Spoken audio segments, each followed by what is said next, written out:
बिस्मिल्लाहिर्रहमानिर्रहीम। है ना, केमिस्ट्री एक अलग दरख्त है, उसकी आगे ब्रांचेज है।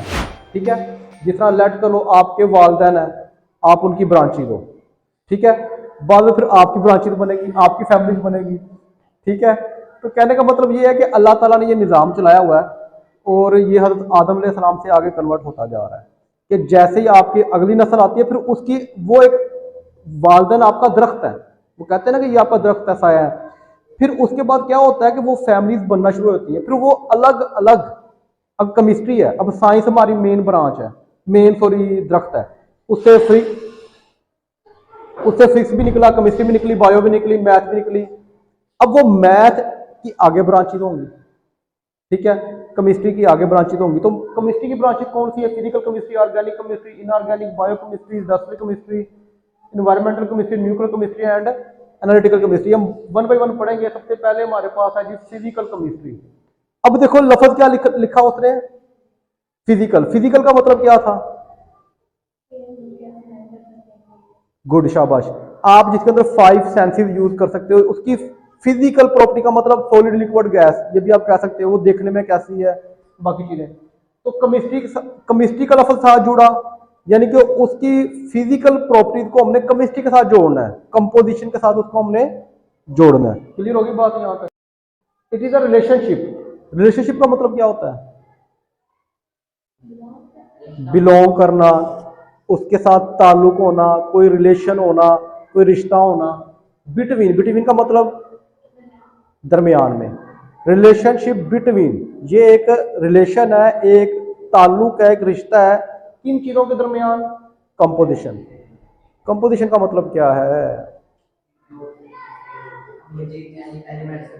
हाँ जी, किन एलिमेंट से मिलकर बनी है, यानी कंपोजिशन वो H2O है, पानी का फार्मूला।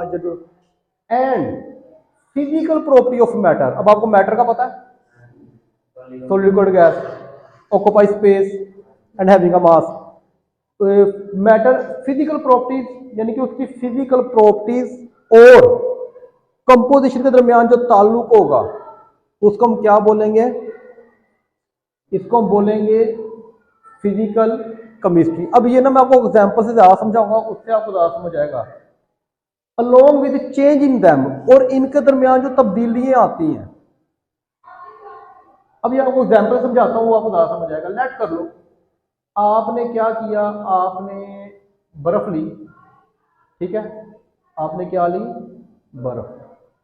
बर्फ क्या होती है? लिक्विड होती है, गैस होती है? माशाल्लाह। बर्फ क्या होती है? और बर्फ कहां से पानी हो गया? बर्फ तो बर्फ होती है, सॉलिड होती है। बर्फ क्या होती है? आइस आपकी सॉलिड है। आपने इसको क्या करना है? हीट करना है। क्या करना है आपने इसको? जैसे ही आप इसको हीट करोगे तो वो आइस क्या हो जाएगी? पिघल क्या बन जाएगी? लिक्विड। अच्छा, यहां पे देखो, आपने चलो मजीद इसको हीट किया, पानी को मजीद हीट किया, तो वो क्या हो जाएगा? वो बुखारात बन के उड़ जाएगा। किसमें कन्वर्ट हो गया? गैस में। अच्छा, अब इन पे गौर करो आप लोग। फिजिकल स्टेट ऑफ वाटर, यहाँ पे ना फिजिकल स्टेट चेंज हो रही है। अब यहाँ पे देखो सॉलिड है, आइस है, उसका फार्मूला क्या होता है? H2O। पानी का फार्मूला तो वही रहेगा, है तो पानी ना, H2O। लेकिन वो शक्ल कौन सी थी? सॉलिड। सॉलिड किस में कन्वर्ट हो? ये किस में कन्वर्ट हो गया? लिक्विड में। फिजिकल प्रॉपर्टी चेंज हुई, लेकिन केमिकल प्रॉपर्टी चेंज हुई नहीं। लेकिन मैं कंपोजिशन बता रहा हूं कि आपका ये H2O है, ये भी क्या है हमारा? H2O है। स्कोप का मतलब होता है एप्लीकेशन, कहां कहां पे इस्तेमाल होता है, यानी फिजिकल केमिस्ट्री कहां पे इस्तेमाल होती है, कहां पे इसके यूजेस हैं। तो इसके जरिए, फिजिकल केमिस्ट्री के जरिए हम क्या कर सकते हैं? Structure of atom. एटम की जो है ना शक्ल, वो किस तरह का होता है। हमने, अगर आपको थोड़ा बहुत आइडिया हो तो हमने पढ़ा हुआ है जो एटम है उसके अंदर एक न्यूक्लियस होता है, और वो उसके अंदर प्रोटॉन न्यूट्रॉन होते हैं, बाहर इलेक्ट्रॉन घूम रहे हैं उसके ऑर्बिटल शेल के अंदर। ये आगे अगला चैप्टर हम इसके अंदर एक्सप्लेन करेंगे। तो स्ट्रक्चर ऑफ एटम के बारे में बताता है। उसके अलावा बिहेवियर ऑफ गैस, गैस का बिहेवियर कैसा है, यानी गैस जो है ये हवा में जो है उड़ सकती है। ठीक है, ये वॉल्यूम ज्यादा ऑक्यूपाई करती है, इसका मास कम होता है, यानी बिहेवियर हर तरह का बताता है। बिहेवियर ऑफ लिक्विड, लिक्विड का बिहेवियर बताता है कि लिक्विड का बिहेवियर क्या है। इस तरह ही आपका बिहेवियर सॉलिड, सॉलिड का बिहेवियर बताता है कि वो किस तरह बिहेव करता है। यानी कि इसके अंदर सॉलिड लिक्विड गैस के बिहेवियर के बारे में बताता है और एटम की स्ट्रक्चर के बारे में बताता है। और study of the temperature on matters, कि जब हम मैटर को यानी कि सॉलिड को गर्म करते हैं तो क्या होता है, वो मेल्ट हो जाती है। जिस तरह आइस एग्जाम्पल दिया, वो मेल्ट हो जाएगी। इस तरह अगर हम क्या कहते हैं लिक्विड को गर्म करेंगे तो क्या होगा, लिक्विड के मालिक्यूल ज़्यादा रैंडम मोशन करेंगे, तेजी से हरकत करेंगे, यानी कि सारा बिहेवियर इसके अंदर वो बताएगा और उसके ऊपर टेम्परेचर का जो असर हो रहा है वही बताएगा। ठीक है, तो ये फिजिकल केमिस्ट्री के स्कोप है। अच्छा, ऑर्गेनिक केमिस्ट्री को जब भी आपको माइंड में आएगा तो ऑर्गेनिक केमिस्ट्री का मतलब होता है कि जानदार चीजें, लिविंग ऑर्गेनिजम्स, उसके बारे में हमने बात करनी है। तो मैंने आपको बताया था जो जानदार चीजें हैं वो किन एलिमेंट से मिलकर बनती हैं, गुड शाबाश, हाइड्रोकार्बन, यही था ना। अगर आपको पिछला कॉन्सेप्ट क्लियर है तो आप इजीली समझ, ऑर्गेनिक केमिस्ट्री का मतलब है कार्बन और हाइड्रोजन, इनके मिलने से जो चीजें बनती है। तो ऑर्गेनिक केमिस्ट्री में के अंदर जानदार चीजों की बात होगी, लेकिन वो डायरेक्ट नहीं कहेगा, वो बल्कि कहेगा कि हमने जो स्टडी करनी है ना इसके अंदर, it is the study of, किसकी है, कोवलेंट कंपाउंड। ये कोवलेंट कंपाउंड मैं बताऊंगा 4 चैप्टर के अंदर जाके। जो होते हैं ना आपके हाइड्रोकार्बन, यानी कार्बन और हाइड्रोजन, इन दोनों के मिलने से, कार्बन और हाइड्रोजन इन दोनों के मिलने से, ये मिलते कैसे हैं, कोवलेंट बॉन्ड के जरिए। इसको हम क्या नाम देते हैं, हाइड्रोकार्बन। इसकी स्टडी जो है ना वो क्या कहलाती है, हमारी ऑर्गेनिक केमिस्ट्री कहलाती है। यानी ऑर्गेनिक केमिस्ट्री के अंदर हम किसको स्टडी करेंगे, कार्बन और हाइड्रोजन को, यानी हाइड्रोकार्बन को स्टडी करेंगे। जितने भी जानदार हैं उनकी स्टडी क्या कहलाती है, ऑर्गेनिक केमिस्ट्री। वो जानदार किस शक्ल में होते हैं मैं आगे बताऊंगा। And their derivatives, and their derivative का मतलब क्या होता है, वो पढ़ा नहीं आपने फिजिक्स में, बेस क्वांटिटी, डिराइव क्वांटिटीज, तो ये डेरिवेटिव वहां से निकला है। तो डेरिवेटिव का, डिराइव का मतलब क्या होता है, उससे रिलेट होता है। अच्छा, इसको मैं समझाता हूँ डेरिवेटिव का मतलब क्या है। मैंने आपको पहले कहा था कि आपने हर वर्ड का मीनिंग समझना है। अच्छा, लेट कर लें आप कहते हैं कि सर जी हमें पढ़ाते हैं, जो सर की हम करते हैं, एक पार्टी करते हैं छोटी सी, तो आपके पास दूध है, आप दूध के जरिए मेरे लिए क्या बना सकती हो, के जरिए आप क्या बना सकती हो, आप चाय भी बना सकती हो मेरे लिए, आप क्या कर सकती हो, दही भी बना सकती हो, आप मिल्क शेक, इसके अलावा खीर वगैरह, इसके अलावा देसी घी और बहुत सारी चीज़ें बना सकती हैं। तो इसका मतलब ये हुआ कि जो दूध है ना, ये आपका बेसिक है, ये आपकी बेस है। इसके जरिए जो दूसरी चीज़ें बन रही हैं, क्या बन रहा है, चाय बन रही है, खीर बन रही है, दही बन रही है, शेक बन रहा है, इसके अलावा कोई भी और चीज़ बन रही है, वो हमारी डिराइव्ड है, उसके जरिए बन रही हैं।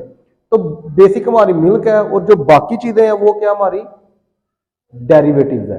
तो इसका मतलब हम ऑर्गेनिक केमिस्ट्री में सिर्फ और सिर्फ, यानी कि हमारा जो है, हमने जो डायरेक्ट हमारे हैं मिल्क वगैरह उसको स्टडी नहीं करना, बल्कि उसके अंदर जो नई चीजें बन रही हैं उसको भी हमने स्टडी करना है। तो वो भी किस में आएगा, ऑर्गेनिक केमिस्ट्री में आएगा। अच्छा, आप ये बताओ, जो साबुन है वो हमारा ऑर्गेनिक है कि इनऑर्गेनिक है, वो कैसे, किसी जानदार चीज से मिलकर बना है, किससे मिलकर बना है,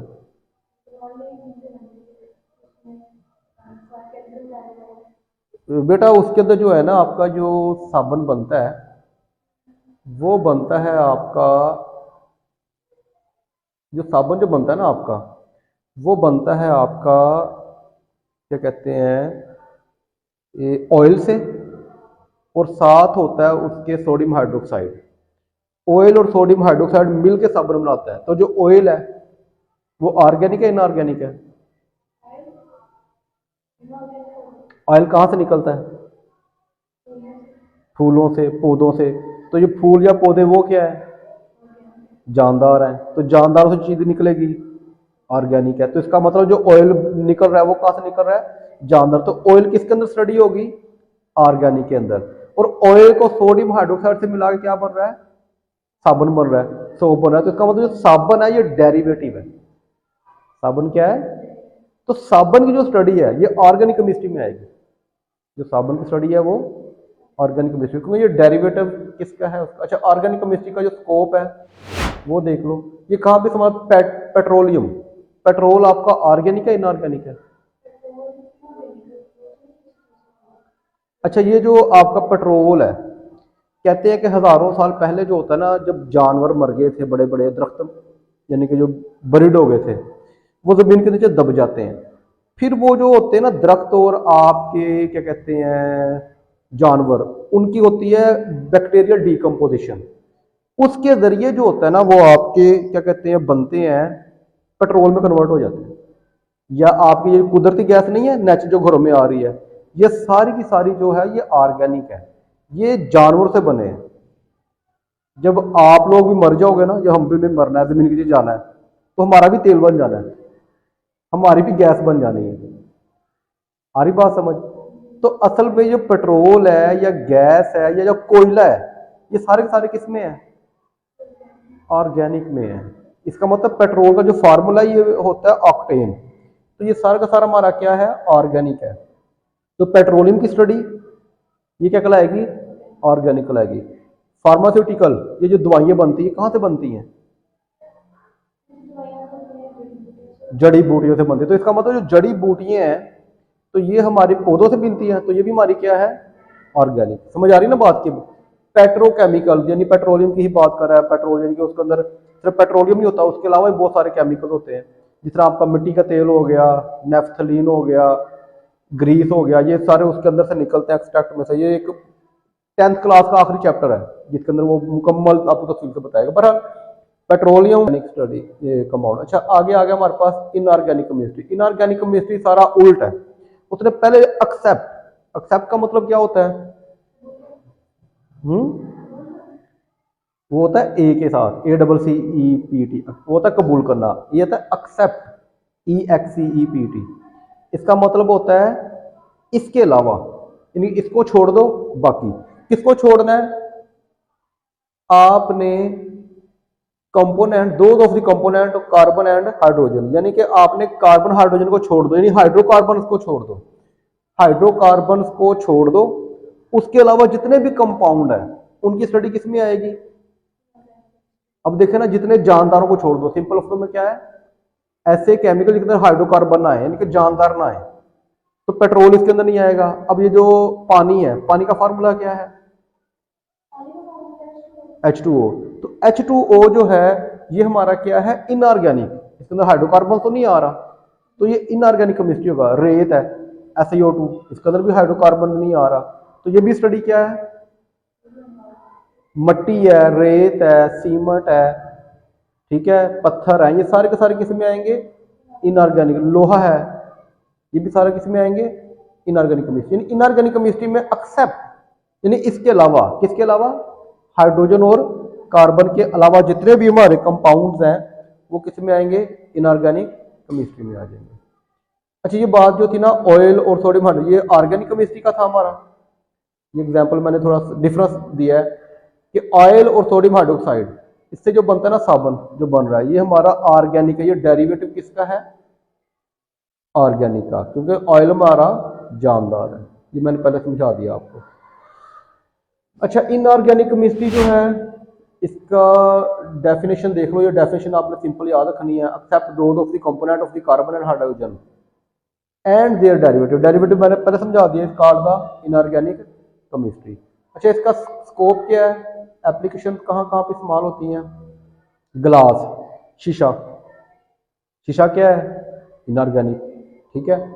सिलिका होता है, सीमेंट इनऑर्गेनिक है। सिरामिक्स, सिरामिक्स क्या होता है? ये जो बर्तन, गुड शाबाश, ये जो होते हैं ना आपके चीनी के बर्तन या जिसमें आप चाय पीते हो, कप वगैरह, ये सारे सिरामिक्स हैं। मेटलर्जी, मेटलर्जी क्या होता है? मेटल से निकला है। किससे निकला है? मेटल क्या होती है?